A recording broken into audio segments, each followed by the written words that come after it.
Bonjour YouTube, donc voilà pour la troisième et pour l'instant dernière règle bonus de New Era. Donc c'est du contenu encore une fois qu'on ajoute qui est optionnel.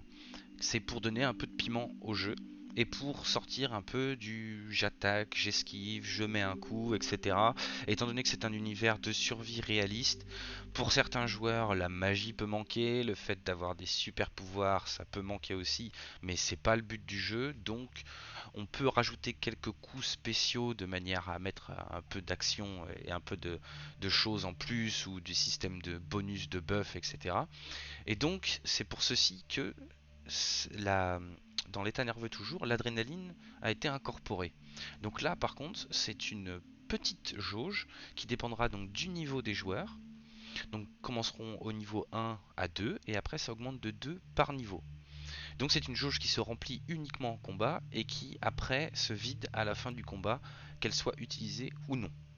Ensuite, donc ces points d'adrénaline, c'est le MJ qui décide si le combat s'éternise ou s'il y a un gros coup de pression sur les joueurs, de faire monter leur adrénaline.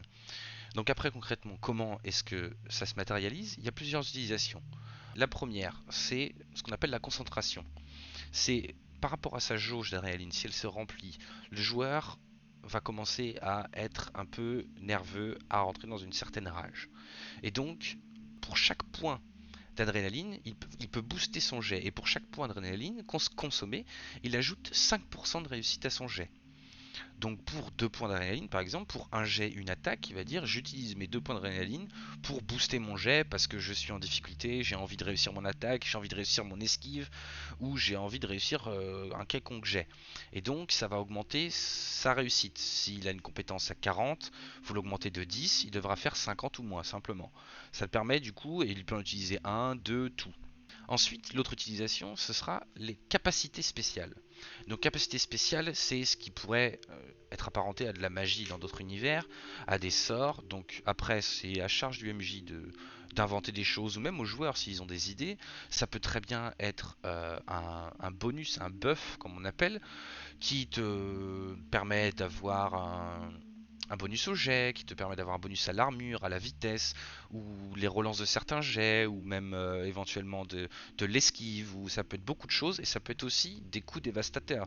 Par exemple, avec une arme, avoir un tir perce armure, pouvoir avoir un multi-cible, une capacité qui étourdit ou qui met hors combat une créature. Après, c'est à vous de faire marcher votre imagination tout en restant dans le réalisme. On va pas là lancer des boules de feu ou faire des interventions divines, et encore que, bon, vous pouvez si ça vous amuse, mais l'idée c'est de donner des capacités aux joueurs qui pourraient utiliser contre un ennemi qui serait plus costaud que les autres ou pour encore une fois rompre avec la monotonie.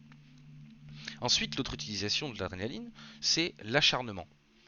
Là, ce sera forcément plus avantageux quand la barre d'adrénaline est assez faible, assez basse, dans le sens où il n'y a pas beaucoup de maximum, c'est-à-dire que le joueur va vider, il faut qu'il attende que sa barre soit au maximum, et il peut vider toute sa barre d'adrénaline, qui est 2, 4 ou 10 points, pour rejouer instantanément. Donc il utilise tous ces points d'un coup, et il peut refaire une autre action, une autre attaque, ou quelque chose comme ça. Et là, à ce moment-là, ça repart à zéro, et il faudra attendre que ça remonte. Donc voilà, ce sont les utilisations principales de ce qu'on appelle l'adrénaline. Et donc vous le verrez en jeu au fur et à mesure. À partir de l'épisode 3, on commencera à l'utiliser un petit peu. Parce que j'incorpore les règles au fur et à mesure, je construis mon jeu en fonction du jeu des gens. Et donc ça permet d'étoffer un petit peu les règles. Mais encore une fois, si jamais vous voulez reprendre le concept du jeu, vous n'êtes pas obligé d'utiliser ceci. En tout cas, je vous remercie d'avoir regardé cette petite vidéo. Et si jamais vous avez des questions, n'hésitez pas en commentaire et n'oubliez pas de vous abonner.